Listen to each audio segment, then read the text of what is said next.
Les damos la bienvenida en esta tarde para la conferencia para una de las conferencias, más bien del ciclo de conferencias de los premios Nobel que tendremos en la Academia Nacional de Ciencias este mes de noviembre. A continuación, el doctor Walter Fernández, presidente de nuestra academia, les va a presentar al expositor de hoy. Saludos cordiales a todas las personas que nos acompañan. La Academia Nacional de Ciencias, Costa Rica, les da la más cordial bienvenida. Al doctor Federico Albertazzi Castro le agradecemos profundamente haber aceptado nuestra invitación para impartir la conferencia de hoy. El doctor Federico Albertazzi Castro es profesor de la Escuela de Biología y del Sistema de Estudios de Posgrado e investigador del Centro de Investigación en Biología Celular y Molecular de la Universidad de Costa Rica. De este centro de investigación fue su director del 2012 al 2020 y también fue su director del Jardín Botánico Lancaster de la Universidad de Costa Rica del 2010 al 2016. El doctor Albertazzi es miembro del Comité Científico de la Red Latinoamericana de Botánica. Se graduó y obtuvo una maestría en biología en la Universidad de Costa Rica y el doctorado Doctornat en biología de la Albert Ludwigs Universität Freiburg o Freiburgo, Alemania. Ha realizado pasantías en la Universidad de Oviedo, España, sobre análisis de metilación, del ADN en plantas, Universidad Libre de Berlín, Alemania, sobre ensamblaje de genomas de plastididios, es que no soy botánico, plastididios, y en el Instituto de Horticultura Mediterránea y Subtropical La Mayorga, en Málaga, España. Su campo de investigación es la biología molecular de plantas, que desarrolla en el Centro de Investigación en Biología Celular y Molecular de la Universidad de Costa Rica, especialmente la regulación de la expresión de genes en plastidios y taxonomía de algunos grupos de plantas. También ha colaborado en investigaciones relacionadas con especies en peligro como tortugas marinas y tiburones martillo. En la actualidad, desarrolla proyectos colaborativos con diferentes instituciones nacionales, ONGs e internacionales, donde recientemente será parte del programa de investigación Intercambio Erasmus UE de la Unión Europea para la región. Es un gusto tener con nosotros al doctor Federico Albertazzi, a quien le solicitamos, por favor, iniciar su presentación. Muchísimas gracias, don Walter, y muchísimas gracias por la invitación. Entonces procederé a iniciar la charla. Vamos a poner el puntero. Listo. ¿La ven? Sí, está muy bien. Perfecto. Muchísimas gracias. Entonces, como la invitación estaba enfocada hacia los ganadores del Premio Nobel en Fisiología y Medicina de este año, sobre el tema de microARNs, se me ocurrió presentarles brevemente qué son los microARNs, algunas ideas de cómo funcionan y desde el punto de vista, yo creo que debemos recordar que si bien no toda, pero la gran mayoría de la investigación básica conlleva a muchísimas aplicaciones. Y entonces les voy a traer un par de ejemplos. Entonces, de nuevo, la charla de hoy la tengo dividida en estos tópicos. Voy a ver un poco lo que me pareció trascendental en las publicaciones de los galardonados. Posteriormente, creo pertinente recordarles algunos conceptos básicos sobre la biología de la célula y procesos que van a involucrar entender cómo es que funcionan los microARNs en ciertos organismos, enfocado principalmente, obviamente, a mamíferos y plantas. Posteriormente entraré a escribirles un poco qué son los microARNs, cómo funcionan y las posibles aplicaciones. Entonces, les recuerdo que los dos galardonados son Víctor Ambros y Gary Rupcum, ambos de Estados Unidos. Ambos realizaron estudios de postdoctorado y doctorado en el mismo laboratorio, en el organismo modelo que ellos trabajaban, que era un nemato, Xenurhabditis elegans, y otras especies del mismo género. Y en los años previos, 4 o 5 años, empezaron a describir todos los mutantes.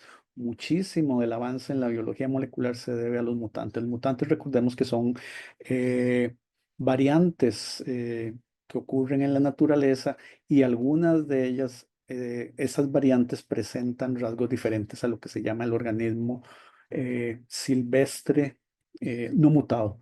Entonces, de esa forma, con esas diferencias se pueden ir subtrayendo informaciones sobre qué parte del genoma es el responsable de aportar esas variantes, lo que llamamos fenotípicas, o lo que vemos, observamos visualmente o molecularmente en los organismos. Entonces, los dos artículos primordiales salieron sucesivamente en la misma revista, la revista Cell, que es una de las más importantes.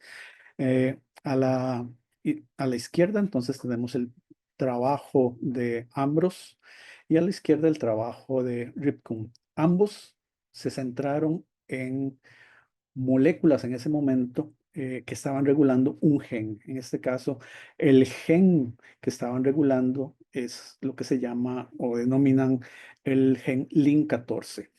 El gen Lin14, a estas alturas del milenio, todavía no saben con precisión qué está haciendo. Entonces, ustedes las encuentran en las bases de datos como proteína Lin14, proteína Lin27, que son las que vamos a ver. Y lo que han visto es que esta proteína está relacionada con el destino o con la diferenciación celular de ciertas partes de la célula de los nematodos.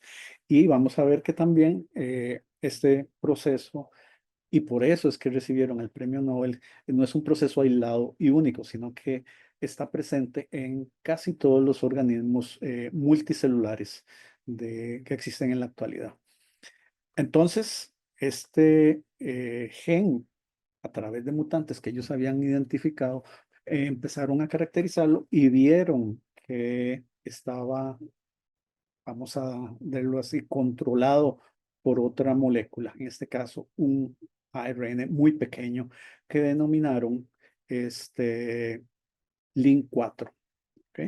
Entonces, a partir de ahí, que fue en el 1993, continuaron los estudios para visualizar o tratar de demostrar que no es un proceso único y aislado en este organismo, en este nemato, sino que es un proceso de regulación de la expresión de genes ampliamente distribuido en organismos multicelulares, así como los humanos, los ratones, las plantas. Entonces, ¿qué lo que me llamó la atención de los trabajos? En el caso de Ambros, en el trabajo que hizo en colaboración con Rosan Lilly y Rhonda Feinbaum, primero, y una de las características que tienen los microRNAs que vamos a ver, es que están codificados en el genoma de los organismos, a diferencia de otros ARNs pequeños que están generándose por estrés, por decirlo así. Entonces, en esta figura se muestra una parte de ese gen Lin14 donde hay diferentes regiones donde se están uniendo estos ARNs pequeños que ellos descubrieron. Y el truco para controlar la expresión de este gen relacionado con la diferenciación celular en nemátodos se debe a un apareamiento, una complementariedad entre el ARN mensajero de ese gen del Lin14 y el microARN, el Lin4 en este caso, y esta complementariedad hace que entonces se controle la actividad de este ARN. Encontraron 7, en el trabajo publicado por ambos y colaboradores, encontraron 7 regiones sobre las cuales puede controlarse la expresión de este gen. Por otra parte, el doctor Ripken, aparte de identificar molecularmente los diferentes tamaños de estos ARNs que encontraron que tenían diferentes formas que posteriormente iban a producir un ARN funcional, y es el que estábamos viendo aquí a la derecha. Tenemos un intermediario que ellos llamaron Lin4L, L de large en inglés, que es más grande, y que vamos a ver que es uno de los intermediarios para generar lo que ellos denominaron el Lin4S, que es el small, el pequeño, o el microARN que conocemos ahora. Y este microARN o este ARN pequeño va a tener complementariedad, al igual que encontró Ambrose, va a tener complementariedad con diferentes regiones de una parte de ese ARN mensajero que va a generar una proteína que va a ayudar a la diferenciación celular. Entonces, esos son los principales aportes que hicieron ellos en estos dos artículos. Y no fue sino hasta 7 años después, con esta publicación, que ya demostraron que este fenómeno de que un microARN se una a un ARN blanco, promoviendo entonces su control, hace que entonces se dé la luz de que este es un fenómeno muy común en diferentes grupos de organismos multicelulares. Pues en esta figura que vemos aquí del trabajo de Nature que ellos publicaron en el 2000 con estos grupos de investigadores, vemos que los microRNAs tienen lo que llamamos una estructura secundaria específica. Vemos a la izquierda la estructura de este microRNA. Este es otro microRNA que se llama LED7 y que está denotado en oscuro aquí. Este está presente en Cenorhabditis elegans. Esta misma secuencia, LED7, está presente en Drosophila melanogaster, pero vean que la estructura secundaria es un poco diferente a la de Cenorhabditis elegans. Y igualmente, perdón, el mismo microARN, el LED7, identificado en humanos en el cromosoma 22, de nuevo tiene otra estructura secundaria diferente, pero la misma secuencia. Entonces, en la parte de abajo de la figura principal del trabajo de ellos, que lo que hicieron fue, primero, ver dónde se encontraba esta secuencia, en cuáles grupos de organismos, y ver su expresión a través del tiempo, de etapas del desarrollo de diferentes organismos. Entonces, eso es el gran aporte que hicieron ellos, y que finalmente se acepta que los microRNAs es un mecanismo para regular la expresión de genes de manera relativamente precisa. En la parte de abajo, aquí, vemos la secuencia del gen, en este caso, no es del Lin14, sino que es del Lin41. En una parte de ese ARN, el microARN LED7 tiene complementariedad con esta región en Cenorhabditis elegans. Como está conservado este microARN LED7, debería ser complementario de igual forma, en este caso, al mismo gen, pero en este caso, en lo que es en otro organismo, que es un pez, se llama zebrafish, que también es una especie modelo en el desarrollo, que se utiliza para hacer estudios de desarrollo, de diferenciación. Y en Drosophila melanogaster, la mosca de la fruta, vemos el mismo gen, Lin41, en la misma región, en el extremo, vamos a ver, en el ARN, esa misma secuencia es complementaria. En otras palabras, ese microARN está regulando el mismo gen en diferentes organismos. ¿Qué es lo que ellos aportan de manera complementaria? Como les decía, hacen comparaciones del microARN, el LED7 que aquí estoy señalando, en diferentes tejidos en humanos, en Homo sapiens. Y lo comparan con el Lin4 que estaba en Cenorhabditis elegans. Entonces, en esta figura, las manchitas que vemos es las manchitas que estamos viendo en este análisis que ellos hicieron, quiere decir que está presente este microARN. Y vean que en en unos tejidos, por ejemplo, en el hígado o en el pulmón, hay muchísimo de este microARN. Eso lo que nos indica por la intensidad de esa mancha. Mientras que en otras, como en la médula, casi no hay, o en el timo. Entonces, nos está demostrando que en el mismo organismo, ese mismo microRNA puede estarse expresando de manera diferencial en diferentes tejidos. En esa misma figura presentan la parte de abajo, en la parte B, que están aquí abajo, de nuevo presentan el microRNA LED7, pero esta vez en Drosophila melanogaster en diferentes estadios de desarrollo de la mosca. Y lo que ven de nuevo son intensidades de bandas en algunos de los tratamientos, mientras que en otros no. ¿Qué quiere decir eso? Que el microRNA-LED7 solo se está expresando en ciertos estadios de desarrollo de Drosophila melanogaster, mientras que en otros no. Para finalizar la idea que ellos tenían, bueno, este proceso está presente en todos los organismos multicelulares o no. Entonces se dieron la tarea de tamizar o de buscar otros organismos para ver si estaba presente. Y lo que entonces utilizaron de nuevo fue el microorganismo, el microARN LED7 en diferentes organismos, en anélidos, en un estado de desarrollo larval o en adulto, o en molusco, en una especie de molusco, en el estado larval o en estado adulto.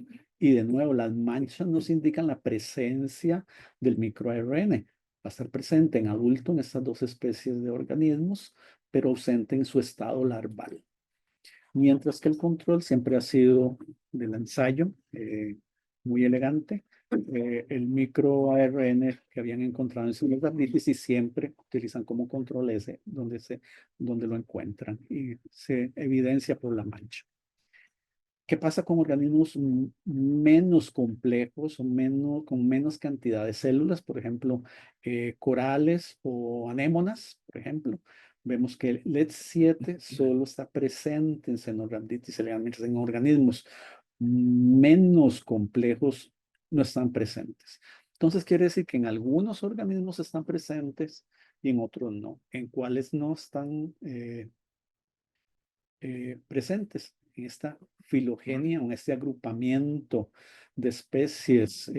Vemos en la parte basal son los organismos que se llaman menos complejos o menos derivados, que vemos anémonas, corales y esponjas, donde el signo menos nos indica que no encontraron el microARN. Sin embargo, conforme vamos subiendo en esta filogenia o en este agrupamiento de organismos, aumentando su complejidad de organismos, por decirlo así, menos derivados a más derivados, vemos que ya hay una presencia del microARN en estadios de desarrollo de diferentes organismos, como en artrópodos, nemátodos, anélidos, moluscos, equinodermos, urocordados y obviamente en vertebrados. Entonces, resumiendo, demuestran ellos que la presencia de ciertos microRNAs, específicamente del microRNA LED7, está presente en organismos con cierto grado de desarrollo de multicelularidad, mientras en organismos con menos desarrollo o menos diversidad de tipos celulares, entonces no están presentes. Entonces, de alguna u otra manera va a estar asociada la presencia, al menos de este microRNA, con la complejidad del organismo. Muy bien, yo he mencionado aquí usado ciertas palabras o ciertos conceptos y que quiero aclarar en esta otra parte y que lo llamo yo como aspectos importantes para comprender cómo es que funcionan y qué son los microRNAs. Entonces, de manera general, me gustaría comenzar sobre darles una idea de lo que se considera y se acepta cuál es el origen de los principales grupos de organismos. A grosso modo, de manera muy simple, podemos organizar o dividir, agrupar, encajonar la gran diversidad de organismos presentes en nuestro planeta en tres grandes grupos. Los procariotas, las bacterias, E. coli, arquibacterias, que son considerados los ancestros de los eucariotas, y los eucariotas que podemos decir que son hongos, plantas y animales. Entonces, en la figura que tenemos aquí a la derecha, vemos una representación de lo que se cree cómo ha ido evolucionando toda esta diversidad de organismos hasta el presente. Entonces tenemos ancestros que comparten todos los organismos al presente. En un momento determinado de la evolución, se empiezan a diferenciar o a bifurcar estos organismos debido a condiciones ambientales y cúmulo de información genética. Entonces, por un lado, vamos a tener los ancestros de los procariotas o de las bacterias, que van a dar origen, estos ancestros van a dar origen a las actuales bacterias que conocemos.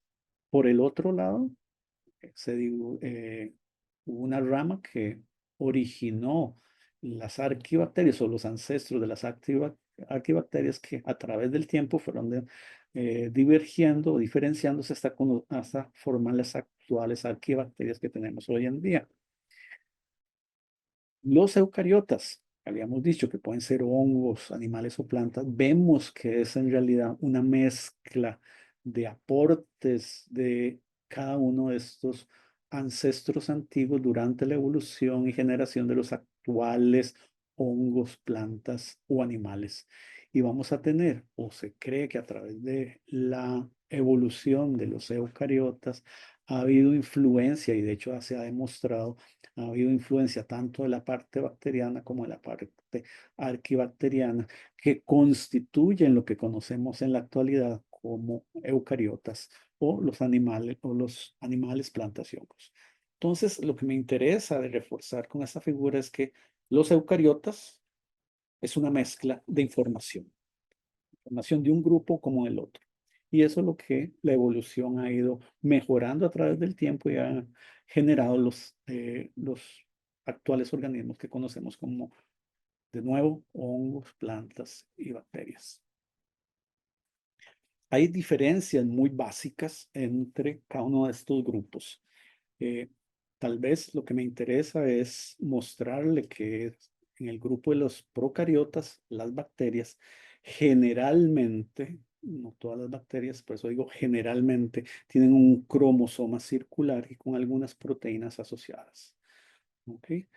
En el caso de las arquibacterias, y este es un caso específico, no de todas las arquibacterias, sino de esta arquibacteria, tiene también un genoma circular, pero compartimentalizado. Va a tener zonas o regiones que van a estar activas, parte de aquí más en anaranjado, y partes inactivas, que está como en celeste. Y vean que las partes inactivas está asociado, a poder decirlo así, podemos decir que son proteínas. Van a haber proteínas asociadas a ese ARN que van a estar modificándolo para que pueda ser activo o no. ¿En qué me refiero a activo o no? O que es en el sentido que pueda expresar proteínas, perdón, genes, y estos genes en algunos casos producir proteínas u otros ARNs. El caso de los eucariotas, como les decía, animales, por ejemplo, el asunto se nos complica en el sentido de que el genoma, el ADN, ahora es un genoma lineal, no circular como los otros dos organismos, y está asociado a muchísimas proteínas. De nuevo, de manera simple, regiones de estos cromosomas que son muchísimo más grandes que los genomas de arquibacterias o de bacterias en varios órdenes de magnitud, van a haber zonas que van a estar activas y zonas que van a estar inactivas. Y vean la proporción en este esquema de la cantidad de proteínas asociadas, no solo la parte activa, sino la parte inactiva. Entonces, de una u otra forma, va a haber un proceso de regulación o de control de qué se expresa o qué se deja de expresar. Esta figura me gusta mucho porque nos resume esa complejidad que tiene el genoma, sobre todo en eucariotas. El ADN, recordemos que es ácido desoxirribonucleico en doble hebra, lineal, la gran mayoría de los eucariotas, va a estar asociado a proteínas. Estas proteínas son histonas que van a empezar a asociarse de manera específica al ADN y poco a poco lo van a ir compactando este ADN que en el caso de humanos, que son 24 pares de cromosomas y aproximadamente 3.1 gigapares de bases, más de 3 billones, más de 1 billón de pares de bases, lo vemos aquí totalmente comprimido en estos cromosomas bivalentes o metafásicos. Estos en realidad los podemos ver exclusivamente durante la mitosis o la meiosis en que las células se están dividiendo. De manera natural no los podemos observar. Entonces, para que vean la complejidad de esta molécula, en el caso de los humanos, si ustedes los extienden estos cromosomas, estos 48 cromosomas más los sexuales, puede alcanzar una distancia de más de 1,80 m. Y eso está compactado dentro de una célula que no podemos ver a simple vista y dentro del núcleo. Y compactar toda esa información va a llevar procesos específicos para que hayan regiones, como les mostré en la figura anterior, activos o inactivos. Entonces, el truco aquí evolutivo que desarrolló los eucariotas es comprimir este ADN y tener zonas de actividad que va a poder controlar de manera precisa. Entonces, la información genética que está en el ADN, digamos que en genes, se va a transferir a otra molécula, que son los ARNs, que es una transcripción. La información que está en una molécula pasa a otra molécula, que son los ARNs. Esta figura, de manera muy simple, muestra la estructura de un gen en eucariotas. Muy probablemente este es de un gen en mamíferos. Vean que hay diferentes colores para el ADN, que estamos dentro del núcleo en la parte superior. El ADN, un gen normal, va a tener, por ejemplo, regiones amarillas, que se llaman regiones no mal, para mi criterio, mal asignadas en la actualidad, pero originalmente se les llamó regiones no traducibles en un extremo, 5' o en el extremo 3'. 5' podemos decir que es la cabeza y el 3' es la cola. Van a haber bloques, digamos aquí se están representando en azul, que son las regiones que van a tener la información para producir o una proteína o un ARN. En gris son las regiones que están fragmentando, dividiendo estos bloques de información. Entonces, se dice que la gran mayoría de los genes en eucariotas está fragmentado. O sea, que va a tener regiones que están dividiendo la información genética. Esta información o este gen que está en el ADN, como les había mencionado anteriormente, se va a transcribir, a copiar en un ARN. Este va a ser un ARN mensajero. ¿Mensajero de qué? De una información que está presente en el núcleo de un gen. Generalmente se dice que es un ARN mensajero de proteínas porque codifica o va a producir al final una proteína. Entonces ven que ya aquí hay hay otra información que no aparece en la figura superior. Tenemos entonces el ARN mensajero, que es en este caso un ARN ácido ribonucleico con hebra simple, va a tener las regiones anaranjadas o amarillas, que son las regiones 5' UTR, las regiones azules que les había mencionado, que eran las que contenían información para producir una proteína u otro ARN, y las regiones que están separando estos bloques que se llaman exones, y estas regiones internas que se llaman intrones. De nuevo, el intrón originalmente lo pueden encontrar en libros de texto como que no codifica. Eso de nuevo es un error, porque ahora vamos a ver que eso es un concepto antiguo que hay que modernizar. El hecho es entonces que la información que está en el ADN primero se pasa a un ARN que además va a tener modificaciones en la cabeza, en el extremo 5', que se le denomina una caperuza, que puede ser una proteína o nucleótidos modificados, y una modificación en el extremo 3' en la cola, que generalmente son poliadeninas, y esto hace esta caperuza y cola de polía generalmente se ha evidenciado que estabiliza la vida media de este ARN cuando sale del núcleo. Entonces aquí estamos todavía dentro del núcleo de una célula eucariota. Dentro del núcleo entonces se va a madurar o a procesar este primer transcrito, primera molécula, se le van a eliminar los intrones y vean que ahora es una línea continua. Entonces, esta línea continua ya está disponible para que pase al siguiente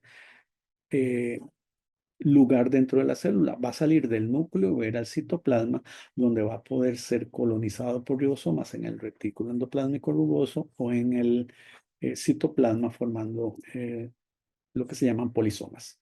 Entonces ya está lista esta información que originalmente estaba en el núcleo, ya está lista en el citoplasma para producir de nuevo una proteína. En este caso, entonces, es una región codificante de proteínas.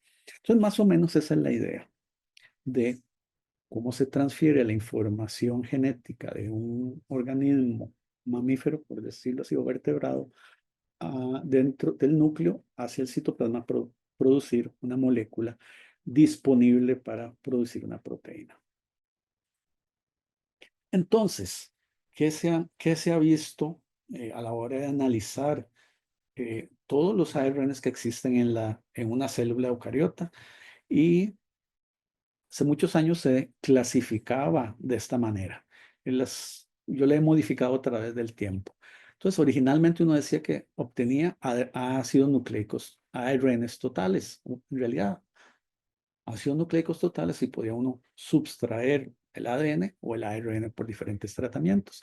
Entonces, ARNs totales que están presentes en una célula se podían dividir en dos formas o en dos cajones, pongámoslo así, dos tipos. Los ARNs codificantes de proteínas que se creía aportaban aproximadamente el 4% de todo el ARN. Estos ARN se maduraban y producían los ARN mensajeros codificantes de proteínas, que es la figura que les mostré con anterioridad. Por otra parte, existía una población inmensa de ARNs diferentes a los codificantes y les pusieron no codificantes. Y aquí le puse un signo de pregunta, porque ahora se sabe que estos ARNs que originalmente se denominaban no codificantes, en realidad muchos de ellos codifican por proteínas. Sin embargo, entonces, este cúmulo, esta gran cantidad, esta gran proporción de ARNs que abarcaba, por decirlo así, más del 90%, se podían dividir en diferentes formas. ARNs ribosomales inmaduros, que son los que van a constituir los ARN ribosomales maduros, que van a ensamblar la organela ribosoma, que el ribosoma es el que va a ayudar a que la información que está en el ARN pase de moléculas de ARN a polipéptidos, proteínas, y esas proteínas son las que van a fungir en diferentes procesos metabólicos. Entonces van a ensamblar los ribosomas. Por otra parte, van a estar los ARN de transferencia o pre-ARN de transferencia que también tienen que madurarse. Estos ARN de transferencia van a cargarse con un aminoácido que va a ir al ribosoma para empezar a leer el mensaje que está en el ARN mensajero. El mensaje va a estar dividido en tripletas, o sea, cada 3 nucleótidos, y va a ser complementario a una región, de nuevo la palabra mágica que es complementariedad, va a ser complementario a otros 3 nucleótidos en el ARN transferencia y esa le va a dar la especificidad para incorporar un aminoácido respectivo. Entonces, en el ARN mensajero van a haber mensajes de 3 en 3 que van a corresponder a diferentes aminoácidos.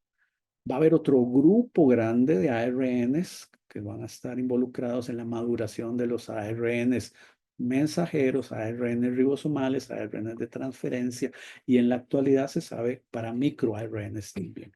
Van a haber ARNs, perdón, aquí actualizo, van a ser ARNs asociados a proteínas que van a madurar los transcritos primarios para eliminar intrones. Estos otros ARNs asociados a otros grupos de proteínas lo que van a hacer es madurar los ARNs ribosomales. Todos estos ARNs de una u otra manera van a tener que sufrir modificaciones para que sean activos. Igualmente, estos otros bloques que están aquí en verde o azul oscuro, los he ido agregando a través del tiempo. Son los ARNs pequeños, donde tenemos los microARNs más los ARNs de silenciamiento, los ARNs arquitectónicos, los ARNs largos no codificantes, los ARNs circulares o los fragmentos de ARN de transferencia. Todos estos nuevos ARNs han salido a la luz con los últimos análisis de secuenciación masiva de ARNs principalmente. Entonces, de manera gráfica, vamos a tener en la célula poblaciones de diferentes ARNs presentes en diferentes proporciones con diferentes modificaciones. Van a tener colas de polía, algunos de ellos, van a estar circularizados, algunos de ellos, y algunos de ellos se van a madurar eliminando intrones o haciendo otras modificaciones. Todo eso existe en una célula eucariota. ¿Por qué hay tantos ARNs? Y es lo que la investigación está tratando de ilustrar. Entonces, un poquito más preciso sobre la estructura de un ARN mensajero de proteína, que codifica proteínas en eucariotas. De nuevo vemos que en este caso es un ARN en esta figura lineal, como una tabla, donde tenemos una cabeza, tiene la caperuza que les había dicho, que es una guanina metilada en este caso. En el extremo 3', una cola de polía. Toda la cabeza, denominada originalmente como 5' UTR o región no traducible, del inglés un translated region. En el extremo 3', una idéntica, 3' UTR, no traducible. Y en el centro va a estar la secuencia codificante de la proteína principal. Y digo principal porque en la figura de abajo, en la actualidad, se han dado cuenta de que muchos de los ARN mensajeros de proteínas tienen pequeños, lo que se llaman marcos abiertos de lectura, o sea, señales para producir pequeños péptidos que van a regular la estabilidad o la actividad de este ARN mensajero. Si bien en la gran mayoría de los textos ustedes van a encontrar que los ARN mensajeros los representan de esta forma lineal, la verdad es que en solución, en la célula, porque estamos constituidos principalmente de agua, y estas moléculas de ARN en solución o en agua van a poder plegarse. Me refiero a yo plegar, adquirir estas estructuras secundarias complejas debido a que hay complementariedad, de nuevo complementariedad es el truco aquí, de regiones que van a formar tallos, secuencias que van a ser complementarias, por ejemplo, adenina con timina en el ADN o adenina uracilo en los ARNs, citosina y guanina van a formar entonces estructuras que van a formar dobles regiones de doble hebra y otras regiones en hebra simple. Y esa es la realidad. Este es un ARN mensajero un poco más cercano a la realidad, pero puede ser más complejo, en el cual lo importante que quiero mostrarles aquí para entender cómo es que van a funcionar los microARNs es que vean que aquí tenemos la cabeza, aquí está la caperuza, no está dibujada, pero aquí está el extremo 5', esta es la cabeza. Si seguimos por aquí, 50, 100, 150, 450, 500, 550 y llegamos a la cola, al otro extremo del ARN. Me voy a devolver. Vean, entonces esta es una molécula lineal que se va a plegar en solución, acercando el extremo 3' del ARN con el 5'. ¿Cómo se acerca? A través de proteínas que van a ayudar a que esto se circularice, pongámoslo así, para que la traducción o la síntesis de la proteína de este ARN mensajero sea más eficiente. Esto va a conllevar diferentes formas de controlar la expresión de este ARN mensajero. ¿Cómo va a ser? Regulando esta interacción entre la cabeza y la cola a través de estas proteínas que van a estar funcionando como ayudadores para plegar adecuadamente este ARN y sea funcional o esté disponible para la traducción en el citoplasma. Muy bien. Toda esta pequeña introducción es para empezar a tratar de ver cómo la evolución ha desarrollado diferentes formas de regular la expresión de genes. Entonces vamos a ver qué son los ARNs, los microARNs, perdón. Entonces los microARNs son ARNs ácido ribonucleico de tamaño pequeño, entre 22 y 27 nucleótidos. Los ARN de transferencia pueden variar entre 70 y 73 nucleótidos.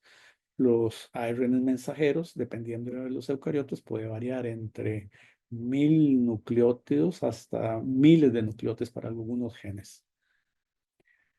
A diferencia de otros ARNs pequeños, ARNs de silenciamiento que les había mostrado, los microARNs son transcritos principalmente a partir de secuencias nucleares o de genes. En otras palabras, hay genes que codifican estos microARNs. Entonces, desde el punto de vista evolutivo y con los aportes de los trabajos de estos investigadores, vemos que la evolución, una línea de la evolución ha creado, no, se ha conllevado al hecho de que hay organismos multicelulares. Quiere decir que hay organismos que tienen muchísimas células, decenas de células, que entonces, a partir de la unión de los gametos de un espermatozoide o de un óvulo o de un grano de polen y el óvulo, se forma este cigoto que solo es una célula. A través del tiempo se va a empezar a dividir a través de las horas y en algunos casos días, dependiendo del organismo. Estas divisiones a través del tiempo, en algún momento determinado, algunas células van a empezar a diferenciarse del resto. Entonces, para generar un organismo de decenas de células, por ejemplo, un humano o una planta, entonces a partir de una célula va a generar diferentes tipos celulares. ¿Cómo es que a partir del mismo ADN puede ocurrir eso? La forma en que ha resuelto la evolución eso es a través de el control de la expresión de genes. Y existen diferentes niveles de regulación de genes a partir de proteínas o modificaciones de otras moléculas. Y los microRNAs es un tipo especial de regulación. Es un tipo de regulación de ARNs, o sea, regula ARNs mensajeros, podría decirse de manera simple, mediado por otro ARN. Este ARN mensajero, como lo describieron los investigadores, puede ser el link 14 o el link 41, y el microARN es el que está regulando este ARN, es el link 4 o el LED 17. El microARN va a regular otro ARN. ¿Y cómo lo va a hacer? Por complementariedad. Entonces vemos de nuevo, comparando microARNs, vemos que tienen estructuras relativamente conservadas, doble hebra, y lo que está variando son regiones que van a ser regiones que van a regular ese propio microARN para que sea funcional. Entonces, dependiendo del organismo, van a estar variando estas regiones de regulación de la producción de microARNs, que a su vez, obviamente, va a tener otros niveles de regulación. Este cuadro, que es comparativo de los microARNs entre plantas y animales, lo que está denotado con flechas es lo que me interesa reforzar. Los microARNs todos están presentes, están codificados en el genoma. Quiere decir que hay genes. En plantas, estos genes se ubican en regiones intergénicas entre dos genes. Por ejemplo, pensemos que un gen es como una iglesia en un pueblo y el otro gen es como la escuela. Puede estar muy juntos porque es nada más cruzando la calle, o un poco más alejado cruzando la cancha de fútbol que está entre la iglesia y la escuela. Entonces, dependiendo de ese espacio, ahí se pueden ubicar diferentes genes o secuencias reguladoras. Entonces, en plantas principalmente está en estos espacios que se llaman intergénicos o entre dos genes. En animales también están en regiones intergénicas, pero se encuentran en grupos agrupados, que significa uno tras otro en tándem consecutivos. Entonces, eso es lo que se llama a veces de forma policistrónica. Un solo ARN puede tener información de diferentes genes. Otra característica de los microARNs es el tamaño de los lazos y de los tallos. Vean que en plantas puede ser de 100 a 900 nucleótidos de tamaño. O sea, tiene un tamaño muy variable, a diferencia de animales que generalmente son menos de 100 nucleótidos y relativamente conservado el tamaño. Y esto va a ser importante para entender una figura que les voy a mostrar casi al final. Otra característica que me interesa mostrarles es la localización de dónde se une el microARN a su molécula blanco, en este caso un ARN mensajero. En plantas puede ser en la región codificante, en tanto que en los animales va a ser en la cola, en la región 3' o UTR, en el extremo más, en uno de los extremos más cercanos hacia el final del, por decirlo así, del ARN. El número de microARNs que se puede unir a su blanco en plantas es uno solo, mientras que en animales pueden ser varios. Finalmente, el grado de complementariedad entre el microARN y su molécula blanco es casi perfecta en plantas. Por eso es que en plantas hubo un desarrollo más rápido comparado con animales donde no hay tanta perfección de complementariedad con las regiones que tiene que regular. Entonces, estas son las principales formas. Quiere decir que, si bien es cierto, son eucariotas, pueden tener diferencias entre diferentes grupos de organismos. Muy bien, ¿cómo es que se pueden expresar los microARNs a partir de los genes? Puede decirse de manera muy simple en esta figura que pueden haber microARNs que están ubicados en una sola secuencia. Se llama monocistrónico, ¿verdad? Entonces va a producir un solo ARN con un solo microARN. Como en animales, puede ser múltiple, puede ser un ARN que va a tener inicial, puede tener diferentes microARNs que posteriormente van a ser procesados de manera separada. O lo que les decía yo sobre los intrones que están separando los exones de un ARN mensajero. En los intrones se han encontrado secuencias codificantes de microARNs y esto se le llaman mintrones.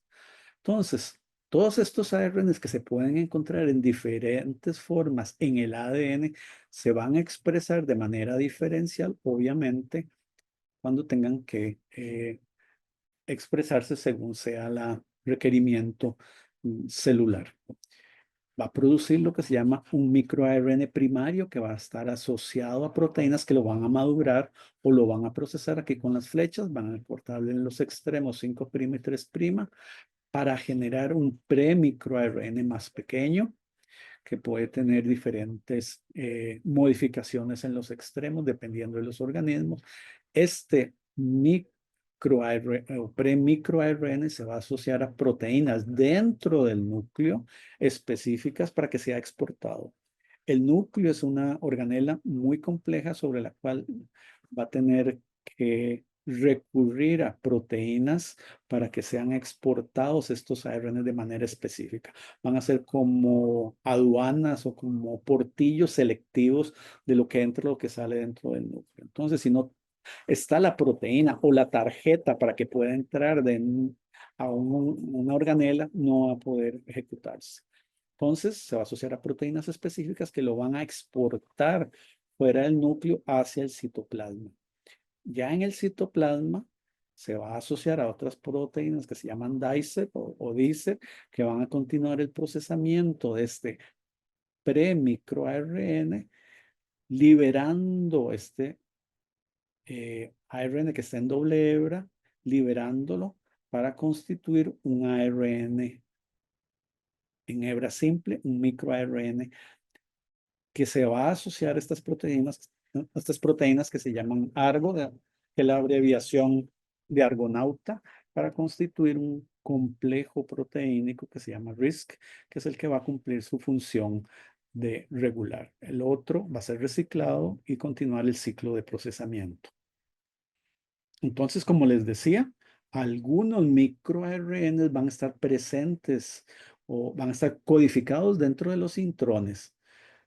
Pueden estar codificados dentro de una parte de este lazo, que es la eliminación del intrón en eucariotas, que es característico en forma de lazo, o ubicado en uno de los extremos de este lazo. En ambos casos van a haber proteínas que aquí no aparecen, que lo van a madurar, liberando el microARN de esta estructura, produciendo un pre-microARN que luego va a ser modificado y de nuevo va a ser exportado de manera específica hacia el citoplasma, va a continuar su maduración, eliminando el bucle hasta constituir un microARN en hebra simple asociado a proteínas argonauta y RISC. Entonces, el segundo nivel de complejidad de la formación de microARNs va a involucrar la presencia de otras proteínas que van a ayudar a que se procese, se exporte y sea activo. O sea que la evolución no solo desarrolló genes que van a estar regulados a través de ARN, sino proteínas que van a su vez a madurar y pueden ser reguladas en otros niveles para modular la concentración, la cantidad, los estadios de estos microARNs a su vez. Entonces, ya no se habla de líneas de regulación, sino de redes de regulación de la expresión de genes. Y desgraciadamente, cada vez se va complicando más nuestro panorama de los procesos de expresión de genes en los organismos y no es tan simple como a veces uno considera. Por ejemplo, la proteína, el complejo de proteínas RISC se sabe que va a interactuar con el ARN blanco, ¿verdad? Que es el que estoy señalando aquí, y el microARN. Dependiendo del grado de complementariedad entre el microARN y su secuencia blanco en el extremo 3' UTR para ARNs eucariota de animales, eh, puede ser muy grande la complementariedad, entonces corta este ARN. Al cortarlo, entonces lo está regulando y por lo tanto inhibiendo su actividad de este ARN que ya no va a producir la proteína que debería de producir en el caso de un ARN mensajero. O en su defecto, si la complementariedad no es tan grande, lo que va a hacer es unirse por complementariedad a su región o a su zona blanco, haciendo que se bloquee la traducción de este ARN mensajero. Entonces, en otras palabras, puede cortar el ARN o bloquear la traducción, que son lo que vamos a ver de cómo los microARN van a poder regular la expresión de genes. Entonces, si partimos de la idea de que originalmente habían organismos muy simples y que a través del tiempo y de la evolución se fueron complicando o fueron diversificando y volviendo más complejos algunos de estos grupos de organismos, por ejemplo, el caso de los eucariotas, que es en esta figura, en esta filogenia, presenta diferentes grupos de animales. La figura, lo que nos está presentando en colores es cómo la evolución ha jugado con la cantidad de microARNs en cada uno de estos organismos. En algunos grupos de organismos han habido ganancia de nuevos genes, pérdida de estos genes, o unos se han mantenido y lo que está representado en colores cada uno de esos procesos evolutivos en que se mantienen los genes originales, se crean nuevos genes o se pierden durante la evolución según la presión selectiva que ha ocurrido en los ancestros de todos estos organismos que conocemos en la actualidad. Entonces se habla de familias de microARNs. Entonces esta figura lo que está representando es al menos más de 1200 familias de ARNs.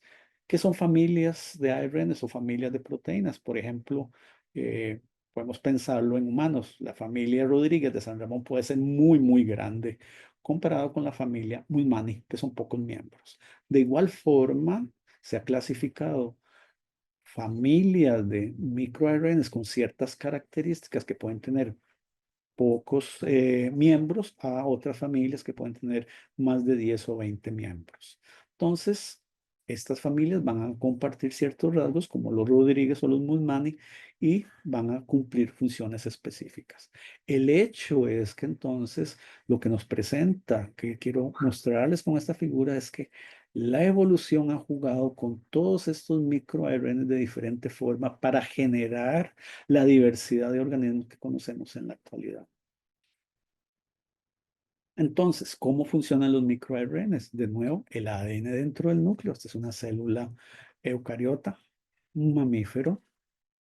El ADN va a tener el gen que codifica el microARN, que va a producir un microARN primario que va a asociarse a proteínas que lo van a empezar a madurar, que van a convertirlo en pre-microARN, que va a ser exportado hacia el citoplasma, se va a unir a otras proteínas que lo van a continuar en su proceso de maduración, eliminan el bucle, mantienen un ARN de doble hebra que posteriormente se elimina una de las hebras y la que está en rojo es la que se mantiene y se va a asociar al complejo RISC, que ya va a estar listo para asociarse a su molécula blanca, a su ARN blanco, que va a poder degradarlo o inhibir la traducción.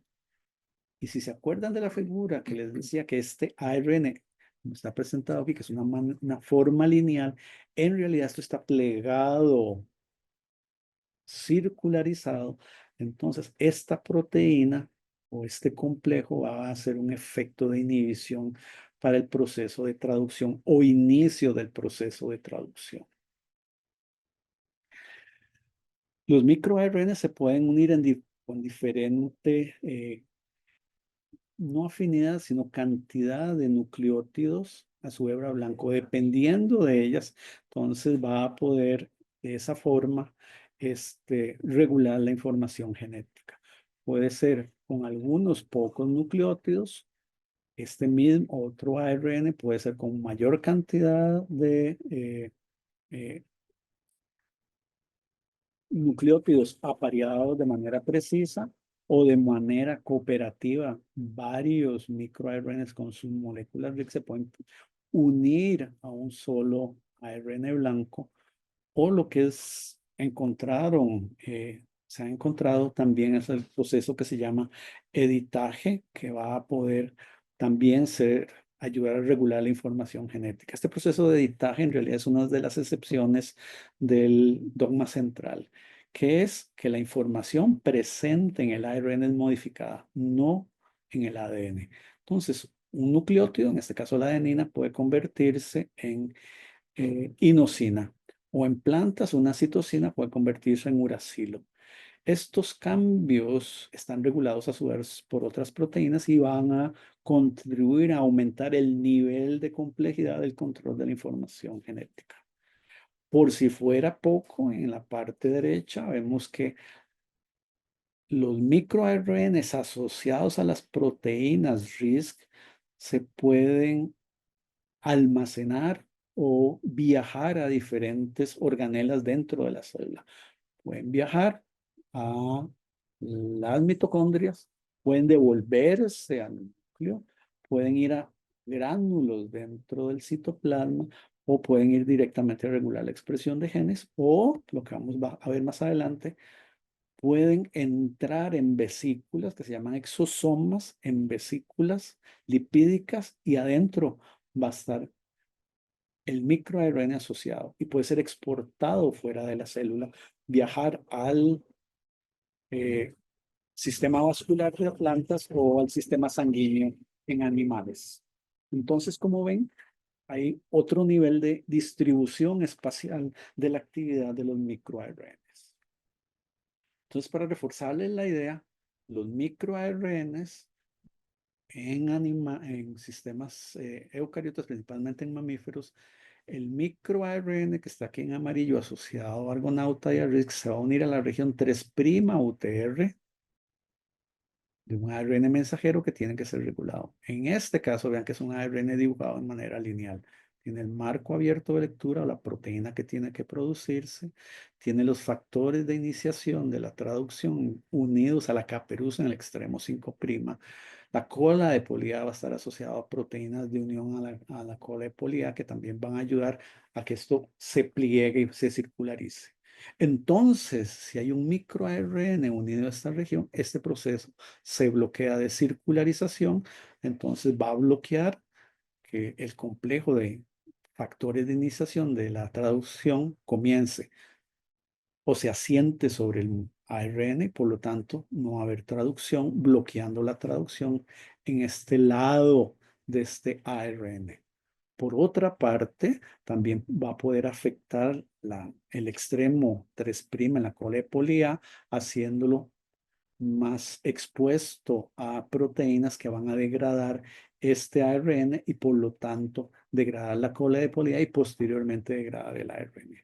Entonces van a haber diferentes formas en que el microARN va a poder bloquear la traducción o degradar un ARN por el extremo 5' o cortándolo directamente según el grado de complementariedad. Ya para ir terminando,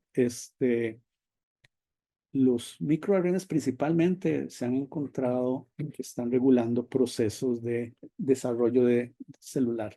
Y lo que se ha encontrado más es que van a participar en lo que se llaman controles del desarrollo, especialmente en células neuronales. Pues en esta figura, para que vean más o menos la complejidad de los procesos, tenemos dos posibles vías en que se puede generar la regulación. Podemos estar generando siempre células pluripotenciales, células troncales, células madre, o inhibir la diferenciación de células en un proceso de diferenciación en ciertos estadios del desarrollo. ¿Cómo es que ocurre esto? Por ejemplo, si se expresa este microARN va a poder regular este ARN que está involucrado en la diferenciación celular, que se llama LIN. Entonces, si el microARN LED7 inhibe a LIN 28, ya no va a mantenerse las células indiferenciadas o troncales y por lo tanto va a inducir diferenciación.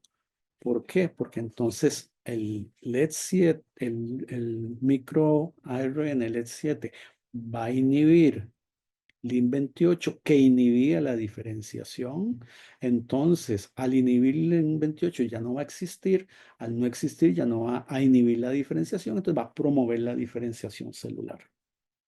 Pero vean que el asunto es también complicado porque hay lo que se llama un proceso de retroalimentación o feedback, que la proteína LIN28 puede regular la actividad del microARN. Al inhibirlo, LED7 ya no va a inhibir LIN28, va a estar activo LIN28. Entonces, ahora LIN28 va a inhibir la diferenciación, pero va a promover mantenimiento de células pluripotenciales.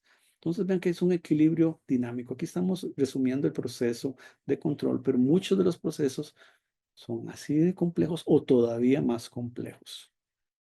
En este otro caso también vemos que estos dos microARNs van a inhibir este factor de actividad de lactina. Este factor de la actividad de actina, si está funcional, va a promover células no neuronales. En su defecto, si está activo, va a inhibir esta otra variante de la misma proteína, factor de lactina, ya no haciendo que entonces se formen células neuronales, sino otro tipo de células. Entonces, de nuevo, microARNs pueden inhibir este factor 53A. Al inhibirlo, ya no se producen células neuronales. ¿Qué es lo que se van a producir? Al inhibirse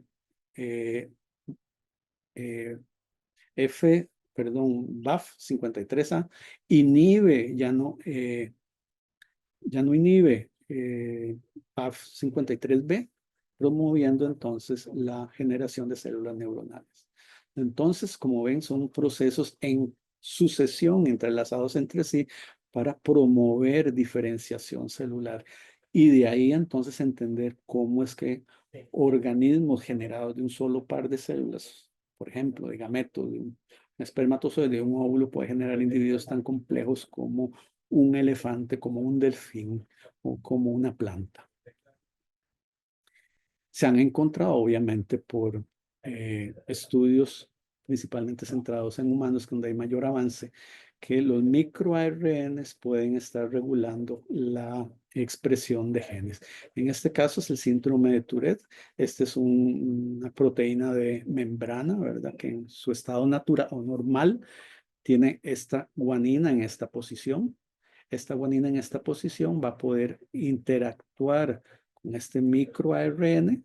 Vean, 183 va a formar un cierto nivel de complementariedad, haciendo que entonces se dé una represión apropiada de este receptor que va a promover entonces el desarrollo normal del cerebro. Lo que me llama la atención aquí es que vean que es una guanina unida o que puede ser complementaria a un uracilo, donde generalmente convención es guanina con citosina. Sin embargo, los ARNs tienen esa plasticidad de poder establecer diferentes enlaces con algunos otros nucleótidos. Ese es uno de esos casos. Guanina con uracilo, que podría ser una T en el ADN. Pero en el ARN son factibles estas interacciones. Pero entonces es una interacción más débil que una adenina o un uracilo o una guanina con una citosina. ¿Qué pasa en las personas que tienen el síndrome de Tourette? La misma posición ocurre una mutación puntual o un reemplazo de esta guanina por una adenina.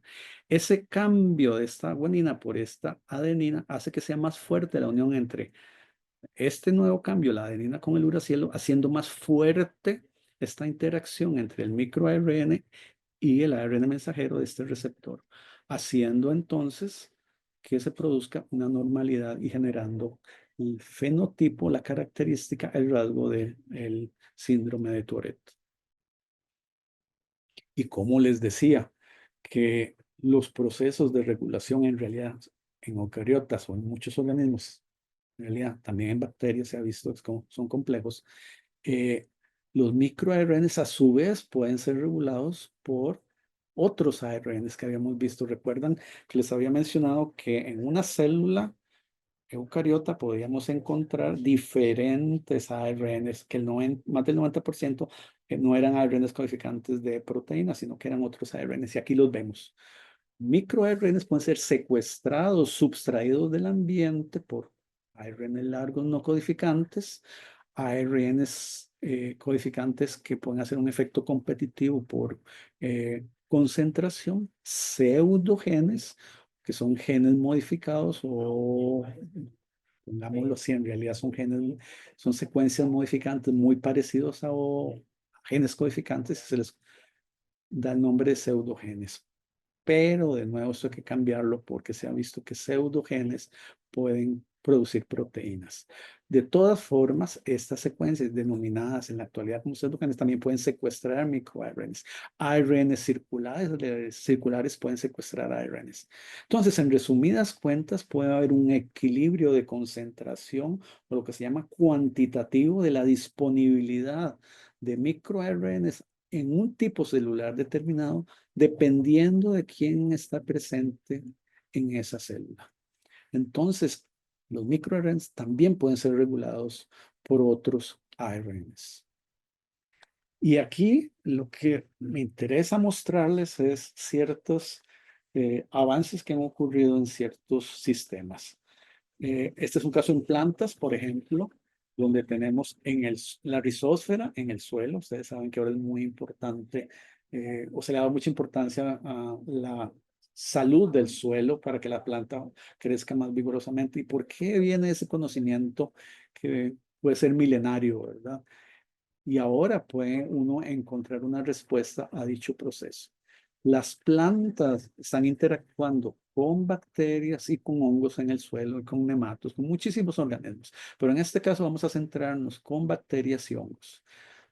Los hongos, que son eucariotas también, y las plantas pueden exportar a través de vesículas ARNs que pueden ser capturados por estos organismos en el suelo o viceversa, de las plantas a los microorganismos o a los organismos o de los organismos a las plantas, de nuevo por vesículas. Entonces, en la rizosfera se va a caer un intercambio de información que de una u otra manera va a regular la expresión de algunos genes en la planta y promover entonces que la planta sea más vigorosa o más tolerante para ciertas condiciones debido a esa interacción de estas poblaciones de organismos que coexisten y están asociados a la rizósfera de una planta. Y a través de estas vesículas donde habíamos visto exosomas que pueden viajar a ARNs pequeños. Y ya para finalizar, no quitarles más tiempo, posibles aplicaciones que las que me llamaron la atención y que dicho sea de paso no es mi área, pero de nuevo es más área clínica, me parecieron interesantes en el caso de que ciertos virus pueden manipular la expresión de genes utilizando o manipulando el sistema de regulación de ARNs por microARNs. ¿Cómo es que ocurre eso? Entonces tenemos un microARN que va a estar, que puede regular la expresión de un gen, ¿verdad? El microARN se va a asociar a la región 3', en este caso un ARN mensajero, bloqueando la traducción, por ejemplo. ¿Qué es lo que se ha encontrado? Que proteínas virales, sobre todo de SARC, el COVID, se van a asociar a estos complejos de proteínas para reforzar la represión de ciertos genes que son desventajosos para la multiplicación viral. Entonces, los virus han aprovechado este sistema de regulación intrínseco en células eucariotas para sacar provecho y propagarse. Esta tabla me gusta porque es un listado de drogas potenciales que están siendo generadas utilizando microARNs para controlar diferentes enfermedades o desórdenes. Hepatitis, enfermedades cardiovasculares, linfomas, etc. Y aquí los procesos de regulación para liberar todos estos medicamentos están en diferentes fases de desarrollo, algunos completados, algunos muy viejos desde el 2009, algunos más recientes desde el 2020. Entonces, la liberación de estos medicamentos lleva su tiempo y su control, y eso es importante.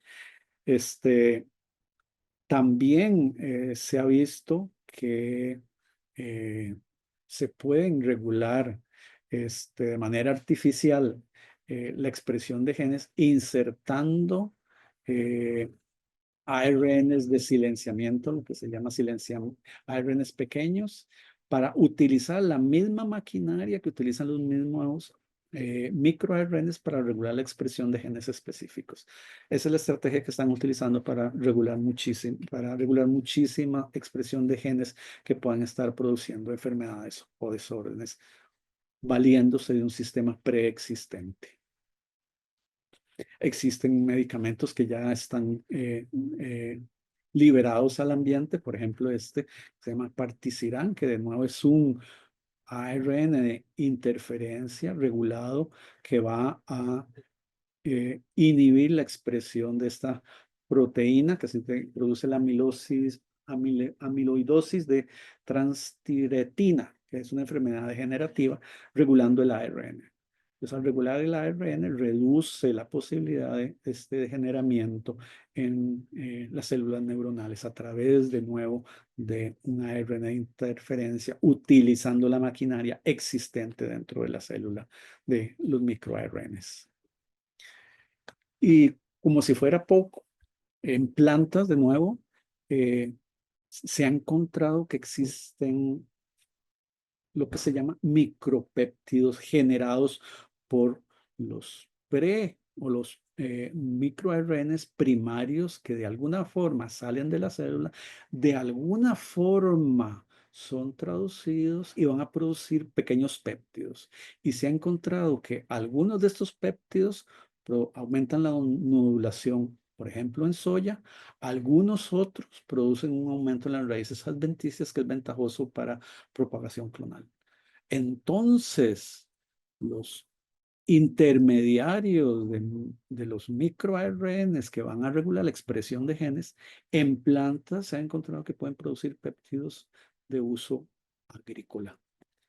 Y ya para finalizar, un artículo que podría ser controversial, aunque de hecho se han encontrado argumentos a favor y en contra, es que depende, obviamente, la filosofía de que lo que comemos somos. Sin embargo, se ha encontrado en sistemas animales de laboratorio, que ciertas microRNs en ciertos alimentos, ¿verdad? En arroz, tomate, en manzanilla o en algunas hierbas de la cultura tradicional china, producen microRNAs que pueden afectar la expresión de ciertos genes en humanos. ¿Cómo es que llegan? Muy probablemente como lo hacen en las plantas a través de vesículas, pero habría que ver cuán estables son esas vesículas en el sistema digestivo, cómo se incorporan estos microRNAs para, por ejemplo, lo que se ha visto regular, el receptor de la lipoproteína de baja densidad, eh, proteínas que tienen que ver con la diferenciación mesentérica, que pueden generar tumores, o los mismos virus. Entonces, eso está en tema de discusión de cómo ciertos alimentos pueden influenciar de una u otra forma nuestra expresión de genes de una manera positiva o negativa. Yo creo que eso sería todo de mi parte. Muchísimas gracias por su atención. Muchísimas gracias, Sí, don Walter. no, nada más para agradecerle al doctor Federico Albertazzi de esta excelente conferencia y a todas las personas que estuvieron presentes también que nos hayan acompañado. Muchísimas gracias a ustedes por la invitación. Espero que haya sido de provecho. Muchas gracias. Muchísimas gracias. Hasta luego.